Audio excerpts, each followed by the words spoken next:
بسم اللہ الرحمن الرحیم ان عباس بن مرداس رضی اللہ تعالی عنہ ان رسول اللہ صلی اللہ علیہ وسلم دعا لأمته عشیة عرفہ فأجیب انی قد غفرت ما خلا المظالم فإنی آخذ للمظلوم منہ، رواہ ابن ماجہ۔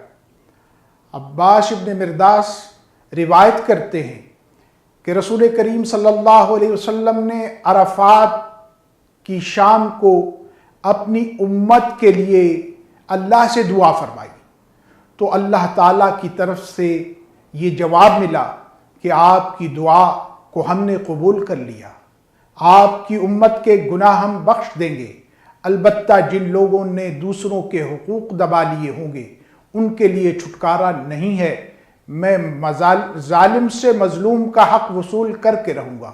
یعنی رسول اللہ صلی اللہ علیہ وسلم نے دعا فرمائی اور اللہ تعالیٰ نے اس کو قبول فرمایا، لیکن اس میں استثناء یہ بیان کر دی کہ جو ظالم ہوگا اس سے مظلوم کا حق لے کے دوں گا، اس کے بعد اس کی مغفرت ہوگی۔ تو اس طرح سے معلوم ہوا کہ جو ظلم کرنے والے ہیں ان کو اس دعا کے اندر شمولیت اس وقت تک نہیں ہو سکتی جب تک کہ وہ مظالم کو لوگوں کو واپس نہ لوٹا دیں، اور اس دعا کو جس کی قبولیت کا یہاں منظر ہمارے سامنے آیا ہے اس میں شامل نہ ہو جائیں۔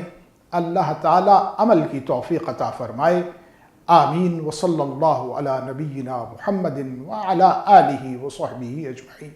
اللہم صلی علی سیدنا محمد وعلی آلہ وصحبہ وسلم۔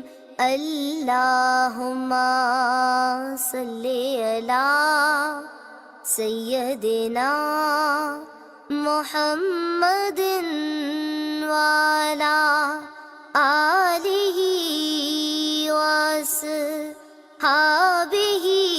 وسلم۔